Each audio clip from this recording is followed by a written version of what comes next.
तब हम यहाँ पर गैरो और उसके टीचर को देखते हैं। मास्टर गैरो, जो गैरो फैमिली की original modified blood line the poison blood है, उसकी पावर तब बढ़ती है जब आप मौत के करीब पहुंचते हैं। जिसका मतलब जैसे जैसे आपका एक्सपीरियंस बढ़ता जाएगा वैसे वैसे आपकी मॉडिफाइड ब्लड लाइन और भी ज्यादा अच्छी होती जाएगी और आप 20 साल में नेक्स्ट स्टेज तक पहुंच जाएंगे। आपका गोल बहुत ही ज्यादा खतरनाक इनक्यूरेबल पॉइजन तक पहुंचना है और जब तक आप वहां तक पहुंच नहीं जाते तो तब तक आपको कोई ऐसा रिस्क नहीं लेना है जो आपकी एबिलिटी से परे हो। आप चाहे पॉइजन क्लैन के लीडर बनने के काबिल हैं, पर फिर भी एक ओवरडोज आपको मार सकता है और इससे बचने के लिए आपको रोज अपनी बॉडी को टॉक्सिन्स का डोज देना होगा ताकि आपकी बॉडी उसके लिए तैयार हो सके। आपने अपनी दुल्हन को ढूंढने के लिए बहुत सारी खतरनाक सिचुएशंस को सहा है जिससे कि आपको एक गिफ्ट मिल गया है, तो इसलिए आपके पॉइजन ब्लड ने डिकेड्स का कॉम्प्रेस्ड एक्सपीरियंस हासिल कर लिया है और आप अपनी टॉप फॉर्म पर पहुंच चुके हैं, जिस वजह से आप नेक्स्ट स्टेज के लिए तैयार हैं। तो यहाँ गैरो तोशिरो को लात मारकर जमीन में गाड़ देता है, पर तोशिरो को फिर भी इससे कुछ नहीं हुआ होता क्योंकि वो वहाँ पर बहुत सारी लाशें बिछाकर पहुंचा होता है और उसका प्राइड उसे इतनी जल्दी हार मानने नहीं दे सकता।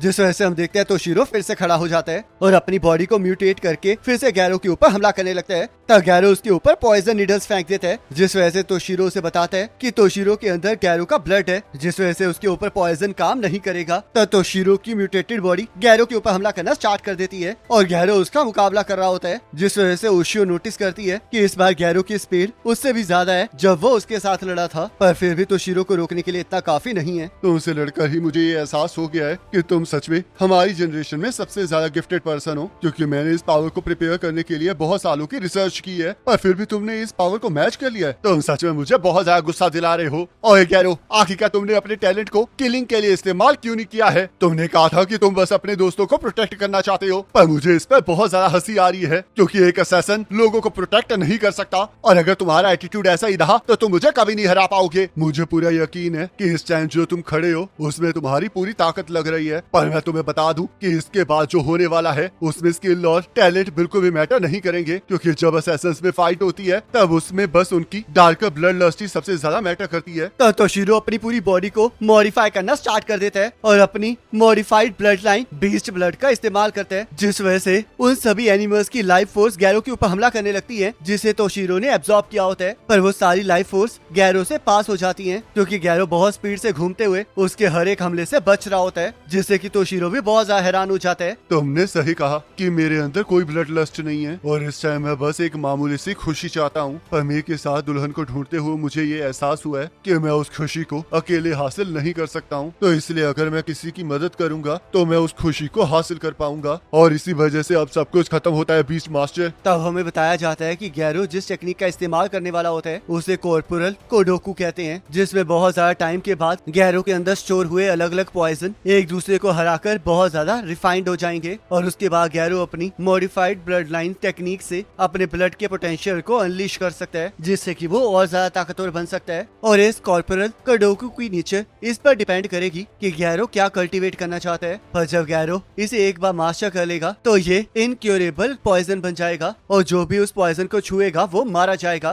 तो गैरो उसी टेक्निक को एक्टिवेट कर लेता है और तोशिरो भी गैरो के ऊपर हमला कर देता है, पर हम देखते हैं इस बार तोशिरो का हमला गैरो पर काम नहीं करता और उसका पॉइजन तोशिरो की मॉडिफाइड बाजुओं को जला देता है। तब तोशिरो को समझ में आ जाता है कि गैरो अपने अगले स्टेज तक पहुंच गया है और वो गैरो की पॉइजन से बचने के लिए अपनी बाजुओं को काट देता है। मुझे सच में इसमें बहुत ज्यादा मजा आ रहा है गैरो, क्योंकि अब मैं अपनी बॉडी को और भी ज्यादा नेक्स्ट स्टेज पर लेकर जा सका हूँ। गैरो, तैयार हो जाओ क्योंकि अब मैं एक ऐसा प्योर बीस्ट बनने वाला हूँ जो कि पैदा ही मौत तक लड़ने के लिए हुआ है। तब हम देखते हैं तोशिरो एक बड़े मॉन्स्टर में कन्वर्ट हो जाता है और गैरो को चैलेंज करता है, जिस वजह से गैरो उसकी तरफ बढ़ने लगता है, जिससे कि तोशिरो को लगता है कि गैरो उससे आमने सामने लड़ने वाला है, पर तभी गैरो तोशिरो के ऊपर जंप मार देता है और उसे अपने पॉइजन से टच कर देता है, क्योंकि एक पॉइजन मास्टर ऐसे ही लड़ता है। तब तोशिरो को अपने आसपास सारी जगह अंधेरा दिखाई दे रहा होता है और उसे समझ नहीं आ रहा होता कि आखिरकार चल क्या रहा है, जिस वजह से वो गैरो को बुलाने लगता है और हम देखते हैं इस इनक्यूरेबल पॉइजन की वजह से तोशिरो की बॉडी से खून निकलने लगता है और वो नीचे गिर जाता है। रुको जरा, क्या मैं सच में मरने वाला हूँ? मैंने इतनी ज्यादा मेहनत की थी और अपने सारे शिकारों को खा भी लिया था, पर फिर भी मैं हायर अप्स तक नहीं पहुँच पाया, तो इसलिए अगर ये सब कुछ ऐसे ही खत्म होने वाला है तो मैं अपनी आखिरी बची हुई लाइफ फोर्स से इसे भी अपने साथ हेल में ले जाऊंगा। तो इसलिए जैसे ही मैं गैरो के साथियों के ऊपर हमला करूंगा